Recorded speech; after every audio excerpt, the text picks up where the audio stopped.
So today's shloka is 2.71. Vihaya kaman yas sarvan pumanscharati nishpraha nirmamo nirahankaraha sashantimadigacchati. Vihaya kaman yas sarvan pumanscharati nishpraha nirmamo nirahankaraha sashantimadigacchati.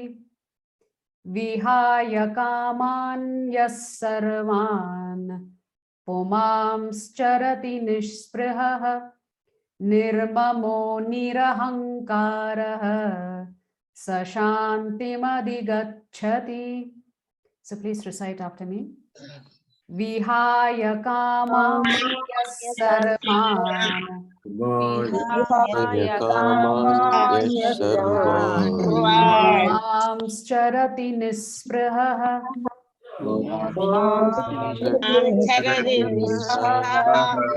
nirmamo nirahankaraha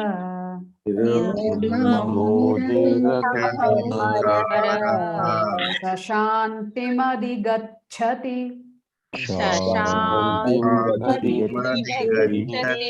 Vihaya kaman yas sarvan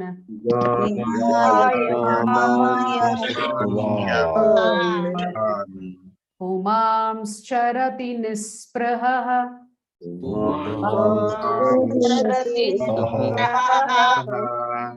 nirmamo nirahankaraha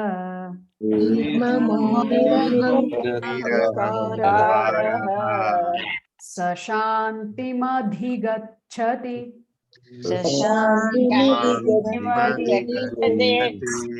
Vihaya kaman yas sarvan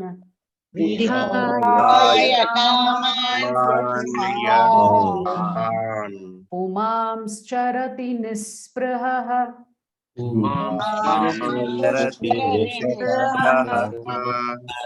nirmamo nirahankaraha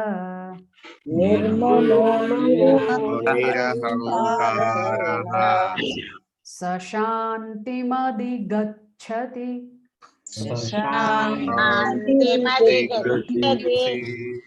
Word for word meaning and translation by His Divine Grace A.C. Bhaktivedanta Swami Srila Prabhupada ki. Vihaya, giving up. Kaman, material desires for sense gratification.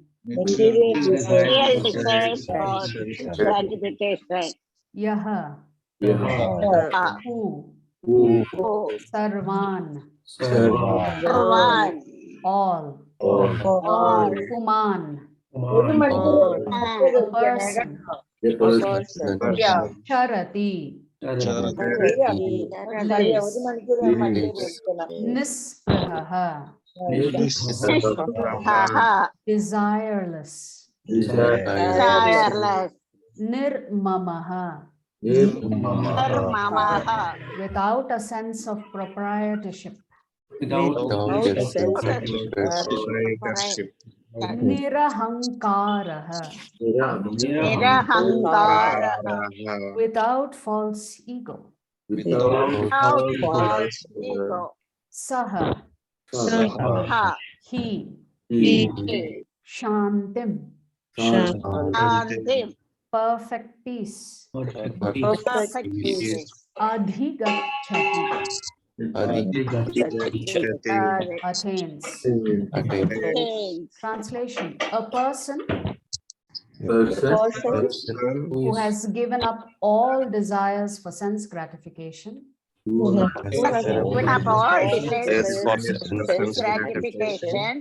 lives free from desires, who has given up all sense of proprietorship,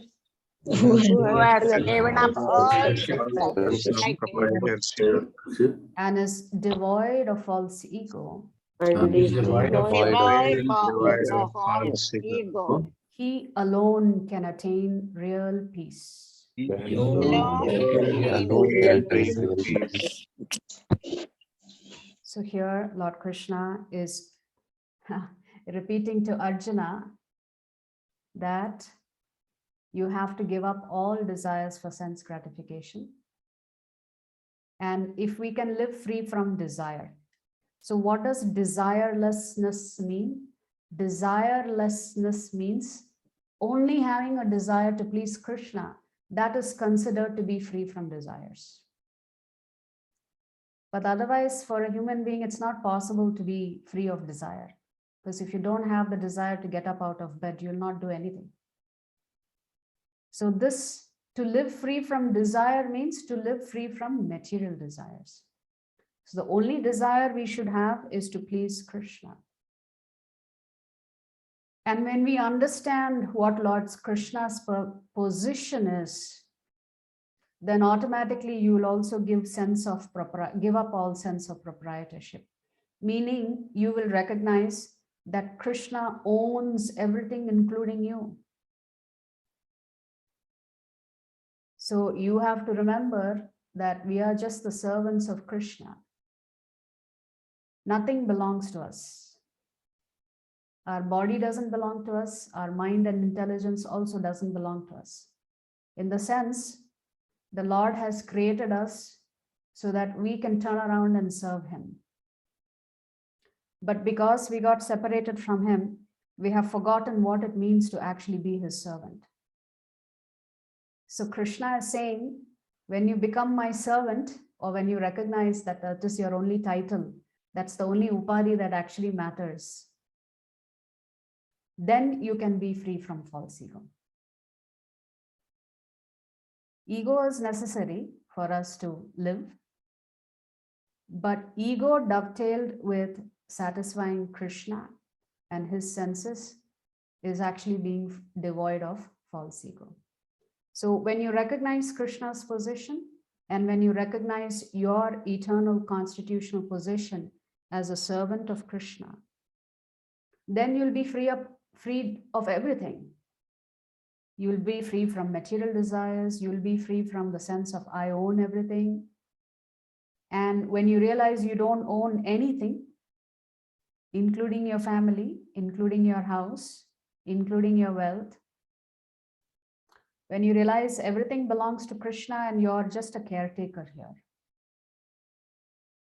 So even when it comes to your wealth, you have to understand that Lord Krishna has given you that wealth. Therefore, that wealth has to be used in his service. A portion of that wealth can be used to take care of yourself and your family. But we must remember that everything belongs to Krishna and therefore everything should be used in his service. So Krishna is saying, if you do all these three things, which is understand my position, understand your position, be free from desires by trying to please me, giving up all sense of proprietorship, Krishna is saying he alone can attain real peace.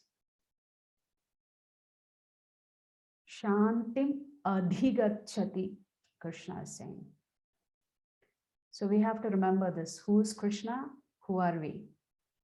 What is our duty and responsibility towards Krishna? And how our first priority should be to serve him and not ourselves. So this is the essence of the shloka. If we recognize these things, if we realize these things, then Krishna says we can attain peace. What kind of peace? Real peace. This is the essence of 2.7.